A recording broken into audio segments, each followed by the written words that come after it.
Hi everyone! Welcome back to my channel. I'm Laura, and in today's video, I'm going to share 5 tips to help you stand out in this upcoming recruiting season. I know that we're only halfway through summer, and this may surprise some of you, but recruiting season is really right around the corner. Applying as soon as possible and getting your foot in the door is going to be the best way to ensure that your resume gets looked at early, you don't run out of internship spots, and you also have time to interview if you currently have an internship and are expecting a return offer. If you're also interested in internships during the school year, it might be a little bit late for fall, but you can also start looking for winter and spring internships as well, not just summer internships. So let's get started with some of the tips. 1 is to use an updated resume. This may be obvious, but you'd be surprised at how many people actually apply without updating their resume with their most recent internship or project or some other experience. Even if you're only partway through internship now and don't really have any key results to measure, just stating that you're working at a particular company can boost up your resume a little bit. You'll have that experience on your resume, and if you get to the interview stage, you'll definitely have something to talk about in addition to your prior experiences. And even if you don't have particular results, you can start to detail some of the work that you've been doing, such as working on a particular service or infrastructure or product. Please also add whatever you've been up to this summer. That could be summer classes or a side project or volunteering experience. Whatever it may be, if you think that it will help you and improve your resume, then definitely add that in. Even just the smallest skill can make a difference in how your resume appears to a recruiter and if it's more or less attractive. For example, if you're applying for a front-end development role and this summer you took the time to learn React or TypeScript, then that'll definitely favor you a little bit more than if you chose to learn Go over the summer instead.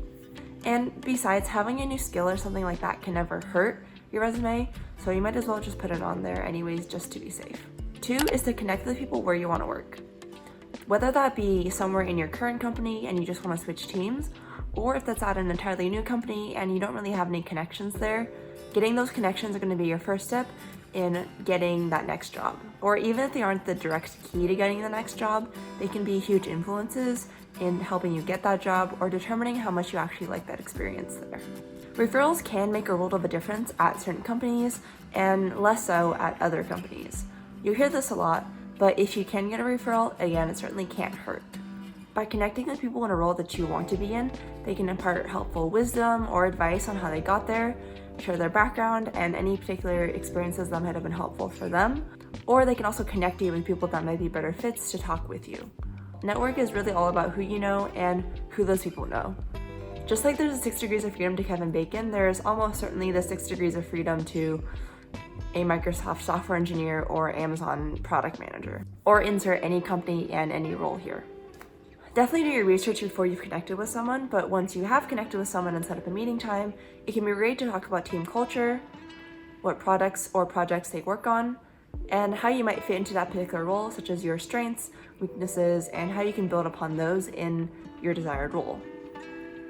If you want more specifics about this one-on-one, then I recommend you check out the card above, which is all about one-on-ones.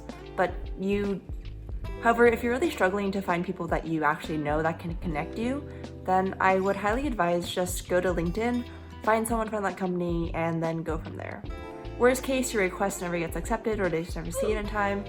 And best case, you now have this new contact at a new company and you can do all you can to learn the most from that particular person. And again, if this person works exactly in a role that you are interested in, then they probably also know tons of other people that work in a similar role, just to the nature of how work functions and how they have to collaborate with people in their near vicinity. If you want to keep learning more and hear from different experiences, then it also wouldn't hurt to just ask this particular individual if they have anyone that they know that would love to connect. 3rd is to understand that you're not guaranteed anything. You can have the most perfect resume for a software engineering role, but maybe they're just looking for someone with a very particular niche in security for that software engineering role. Even though a posting can be very general and just say software engineer, because Lord knows there's tons of those, they can actually be filling for very specific positions, such as a backend engineer working on a system written in Go.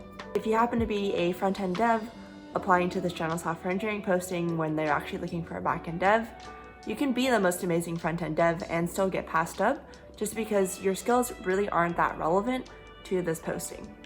I'd say this is less important at the new grad level since most of us new grads and students are just very much so generalists and don't have any niche or particular skills that we can rely upon, but it is something to keep in mind if you keep getting rejected left and right and are looking for some answers. Additionally, there is a large aspect of luck in recruiting. Each posting can have anywhere from 100 to thousands of applicants apply, and when you have thousands of people, it can just be pure luck based on circumstance, when you applied, how you applied, and what recruiter is looking at your resume and who isn't. This could be anywhere from the recruiter's really in a good mood, which probably isn't the most influential thing, or also that your resume just happens to stand out next to the 10 or 50 other resumes that the recruiter had just viewed. There's not really anything that any of us can do about it besides moving on, applying to that next new posting, and bettering ourselves. Which comes to this fourth point of find a niche that you enjoy and try to stick with it. There are a lot of postings in the tech industry that have already been broken up into a particular team that is looking for a software engineer or product manager with relevant experiences and interests. For example, looking at my most recent LinkedIn jobs posting page, I can see 3 different product manager roles at 3 different companies, each with a very specific candidate in mind. So for the Stripe posting example for new financial products and card issuing, I don't really know what that means, but I sure hope that you have an interest in finance or fintech at the very least to even consider applying to work at a company like Stripe. Now compare this to the posting for Facebook Reality Labs.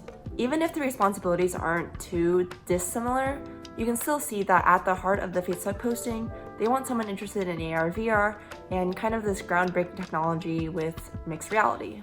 Finally, looking at this Coinbase posting, we're looking at a posting for security engineering as a product manager.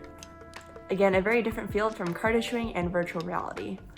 So next time that you're going through and applying for jobs, I would recommend keeping an eye out for these different niches and seeing which ones actually catch your attention.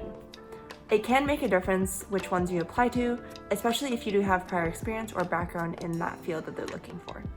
And fifth is to have a plan. You'll probably think that this sounds cheesy, but having a plan is probably the best way to find success, especially for something as mundane as job hunting and standing out in recruiting.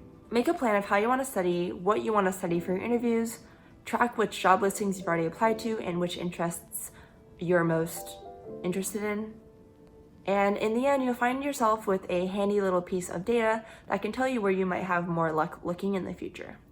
There are some really good templates online in places like Reddit, so I'd encourage you to look there first before you try to reinvent the wheel and go spin up your own template for everyone. Coming to a close, not every job is going to be the perfect fit for you, and that's okay. I just want to say that I've probably gotten ghosted or rejected from over 200 job postings, and to just not take it personally. You're not going to be a perfect fit for every role or every company, and just take that as an opportunity to move on to the next posting or application that really catches your eye. I promise you that with enough perseverance, time, and luck, you'll get there. Please let me know if you have any other questions about this upcoming recruiting season, and I'll do my best to answer in the comments down below. As always, thank you all so much for watching. I wish you all the best of luck in your upcoming applications, and I'll see you all next week for a brand new video. Bye.